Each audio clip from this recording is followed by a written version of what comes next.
ለራስሽ አልተጠቀምሽም። የጠየቅሽው ምንድን ነው? ቃል በቃል ፈቃዱን ስታወጪ ለእኔ ለእርሻዬ ያስፈልገኛል፣ ለትራክተሮቼ ለምኖቼ ያስፈልጉኛል ብለሽ ነው ይሄንን ያደረግሽው።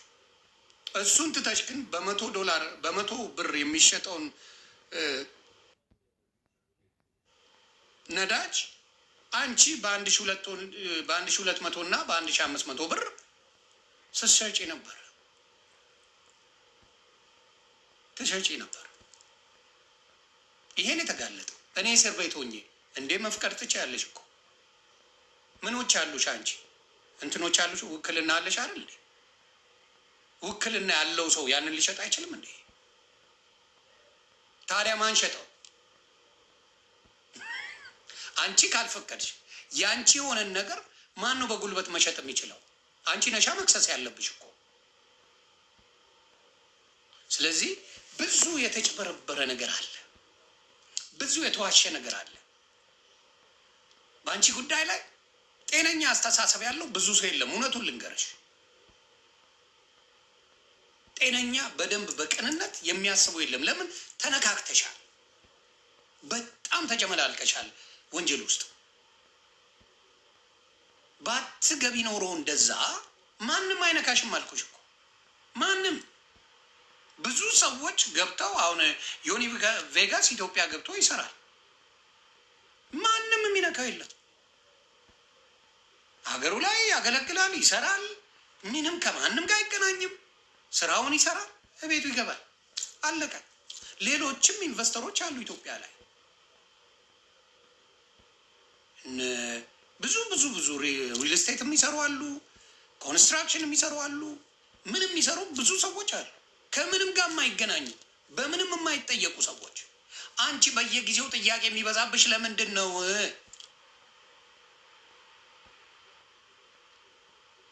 ስለዚህ አንዳንዴ መዋሸት መጥቶ እኔ ምንም አላርኩም ብሎ መጮ የሚያመጣው አንቺ ላይ ነው። ችግሩ እየበዛ መሄደው አንቺ ላይ ነው። አንቺ ብቻ ሳትሆኚ ሌሎችም አብረውሽ የሚሰሩ አሉ። ስለዚህ አሁንም የምለው ምንድን ነው፣ ኢትዮጵያውያን አንቺ ጥሩ ብትሰሪ ከጎንሽ ይቆማል፣ ከጎንሽ ይቆማል። የኢትዮጵያ ምንም ችግር የለበትም። ምን ኢትዮጵያዊ ነሽ፣ እህታችን ነሽ። ለምንድን ነው ለይተን አንቺን ለመቀጥቀጥ የምንፈልገው ወይም አንቺን ለማሳጣት የምንፈልገው? ምን ስላረግሽ? በምን ምክንያት? ስምሽ አደባባይ ላይ የወጣው ከእናትሽ ጀምሮ ነው። ከዛ ትዘርፋለች ተባለ። ከዛ እያለ ነገሩ እስር ቤት እስከ መግባት ደረሽ። በመኒ ላውንደሪ በስንት ነገር ነበር የተከሰችው። ስለዚህ ከመሬት ተነስቶ እየተነሳ ሁሉም እንደዛ እያደረጉ ነው። እኔ አሁን እላለሁ፣ እኔ ኤኒታይም ተበደልን የምትሉ ሰዎች ከነ ማስረጃችሁ ኑ፣ እኔ በደንብ አድርጌ ከጎናችሁ ቆማል።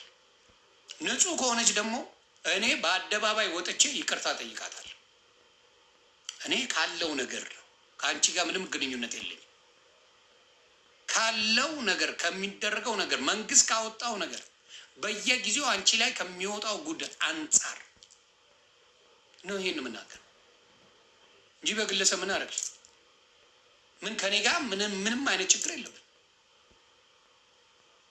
ስለዚህ አሁንም የምለው ምንድን ነው፣ ለምን በየጊዜው መንግስት አንቺ ሊያሳድ ፈለገ?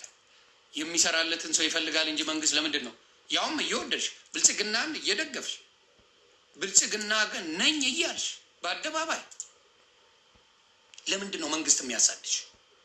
ባይሆን ሌሎቻችንን ያሳድ። እኔ ብልጽግና አይደለሁ፣ እኔን ያሳደኝ ዮኒ ማኛ እንደዚህ ተናግሯል ብሎ የፈለገውን ይበለኝ። የስ አንቺ ግን የመንግስት ደጋፊ ሆነሽ እነሱ ጋር አብረሽ ብዙ ነገር እየረዳሻቸው እንዴት አንቺን እንትን ሊልሽ ቻለ?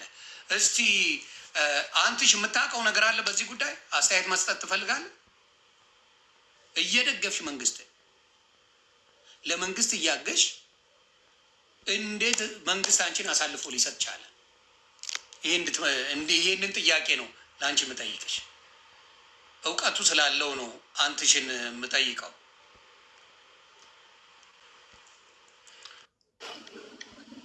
ማግኘቴ ቴንኪው በጣም ለድሉ በጣም እንዴት ነህ? ሰላም ነው አባ አለ ወንድሜ፣ ሁላችሁም እንዴት ናችሁ? ሰላም ይብዛ። እስቲ ዘግበኝ። ማግኘቴ ደንበኞች እና ተከታዮች እንዴት ናችሁ? ሁላችሁም ብያለሁ።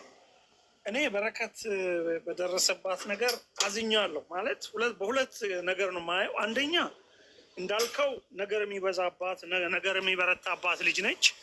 ሁለተኛ ደግሞ በስራ ደግሞ ገጠርም እየሄደች ብዙ ነገር ያሳየችን ብርቱ ሴት ነች እና እነዚህን ሁለቱ ነገሮች ለእኔ ሊታረቁልኝ አልቻሉም። እዛ ስትሰራ ታሳያለች፣ ከእንደገና ደግሞ የምታጨረብርበት ማንነት ደግሞ በዚህ በኩል ይታያል። ይልቅ እኔ ያየሁት አንድ ነገር ለየት ያለው ምንድን ነው?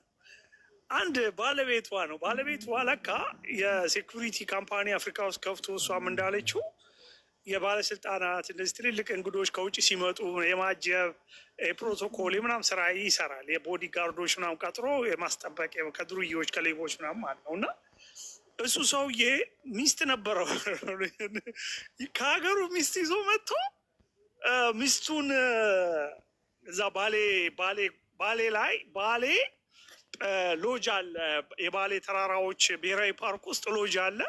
የዛ ሎጅ ባለቤት ሆኖ ከሚስቱ ጋር አብሮ ከገባ በኋላ ሚስቱ ጥሏት ነው በረከትን ያገባት ይሄ ሰውዬ ማለት ነው። እና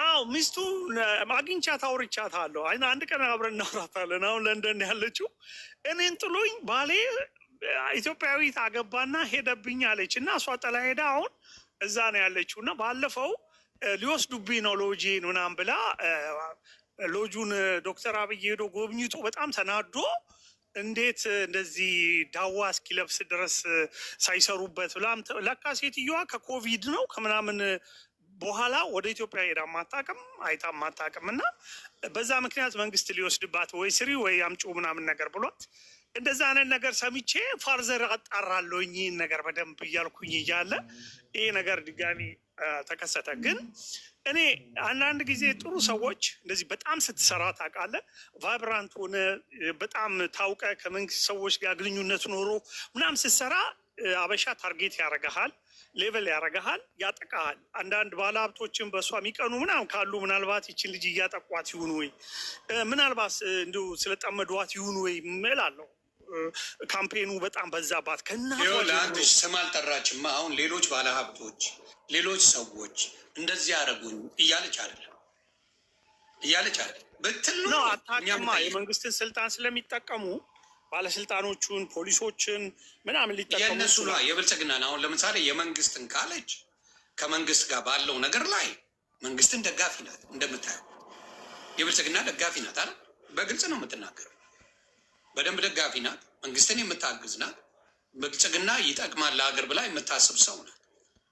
ስለዚህ መንግስትን ደጋፊ ሆና ኢንቨስተር ሆና በጥሩ ነገር የምትሰራ ሴት እንዴት መንግስት በዚህ ደረጃ እሷን አዋርዶ እሷን ሌባ ናት ብሎ ተጠርጣሪ ማለት ቴክኒካሊ ሌባ ነው እየተባለ እሱ ጋር ምን መሰለህ እየተባለ ትክክል ባልቻለች እስቲ ንገረኝ። ትክክል እኔ ምለው መንግስትም በሆነ እኔ እንደዛ ልላትም ከመንግስት ጋር ስትሰራ ነበር፣ ብዙ ነገር ስታደርግ ነበር። ፊገር ናት ይቺ ልጅ። አትሊስት በውይይት መጨረስ ነበረባት። ፖሊስ ከእሷ ጋር ያለውን ችግር የነዳጁን መልሺ፣ ብሩን አጭበርብረሻል ቶሎ መልሺ ብሎ አስተዳደራዊ ቅጣት መስጠት ይችል ነበር ፍርድ ቤት ከመውሰድ። ሁለተኛ ነገር ደግሞ ምን ማድረግ ይችሉ ነበረ?